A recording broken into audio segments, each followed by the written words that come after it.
Hello, everyone. Not surprising. This is something we hear from Russia roughly two, three, four, sometimes five, six, 7 times a week.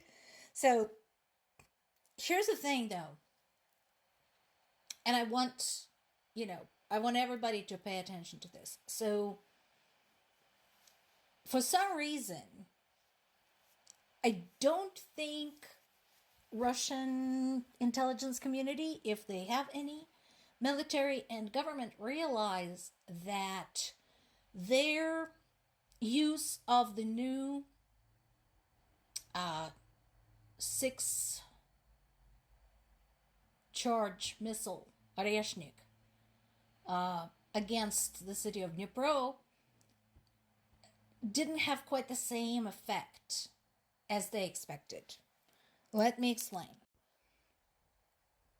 If you recall, there were a lot of articles last week about Russia firing this new missile, the kind that has multiple warheads, right?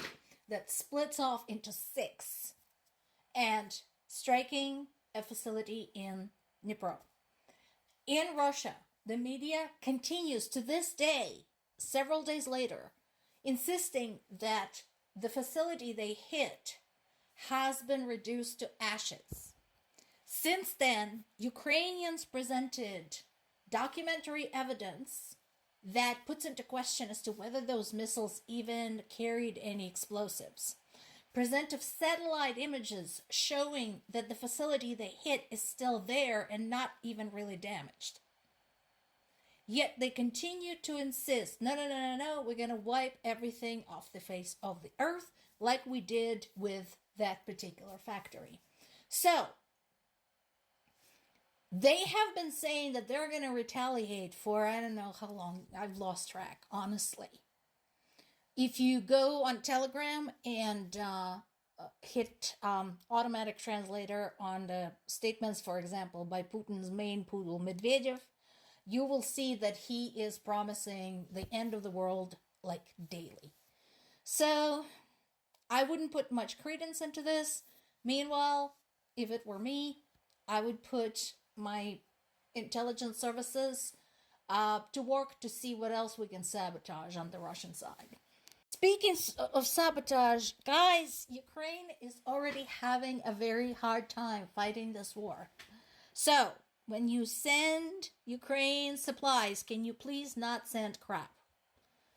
Apparently, there has been a shipment of faulty mortar shells that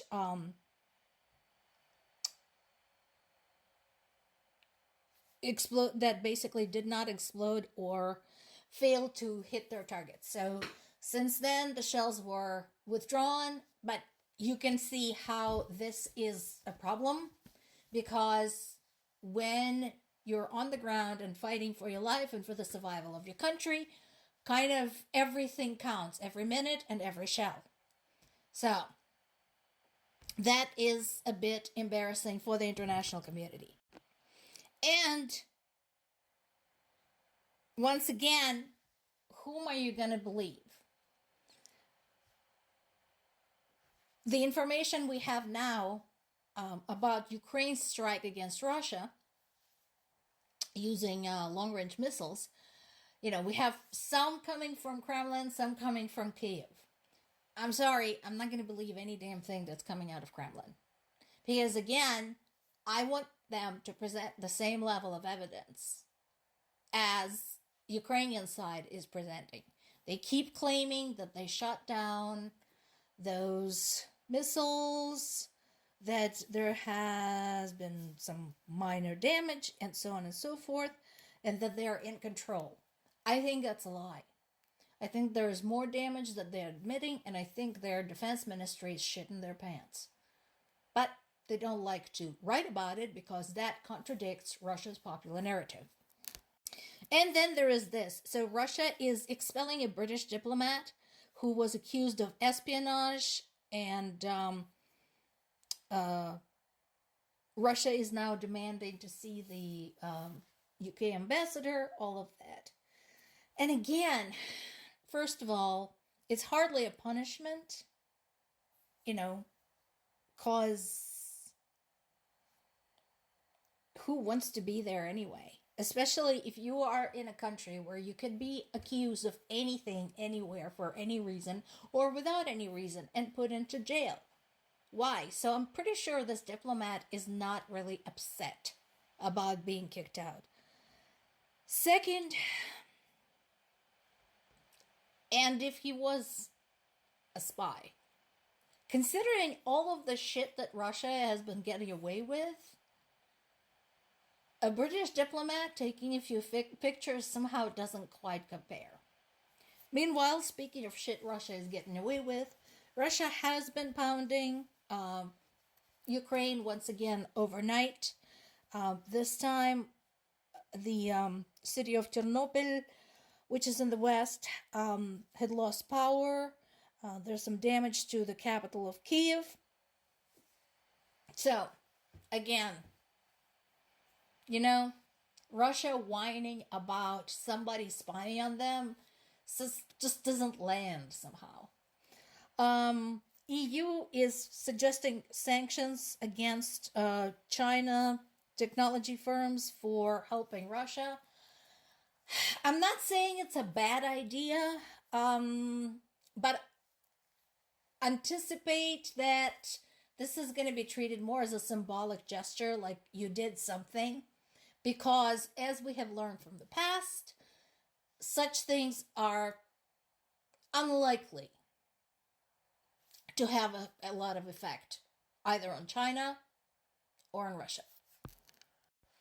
We finally start hearing something specific from the European side about supporting Ukraine should US pull out. Now, this is definitely no joking matter, because a lot of the experts are asking the question, can Ukraine even maintain a stalemate if US pulls out?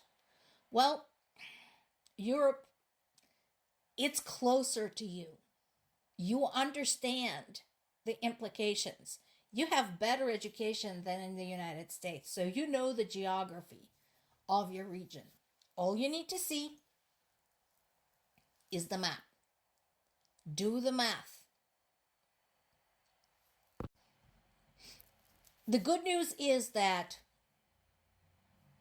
it looks like Europe did not have a whole lot of illusions about the integrity of American people and their ability to choose worthy leaders. So they started preparing for this months in advance, which is absolutely a sensible thing to do. And, of course, our allies in Poland are speaking up as well, because they know, they're in line. They're on Russia's list of least favored countries independent of Russia. So, I'm glad this is going on. And I'm sure Russia's recent attacks, specifically those that just took place, that reach as far as Chernobyl in the West, are giving everybody more food for thought. Just to give you an idea, if you look up Chernobyl on the map, it's only about 3.25 hour drive from the nearest Polish city. So it's that close. And as you might imagine, if you measure your distances and how far a long-range missile flies, that is not far at all. And of course, something on everyone's mind is not just that Russia is advancing, but that it's advancing faster, even though Ukraine continues to make it cost them, but also that line of accessibility of Eastern Europe is getting closer and closer and closer. Because remember, they do use invaded territories as their military bases to launch missiles, for their airplanes to take off, and so on and so forth.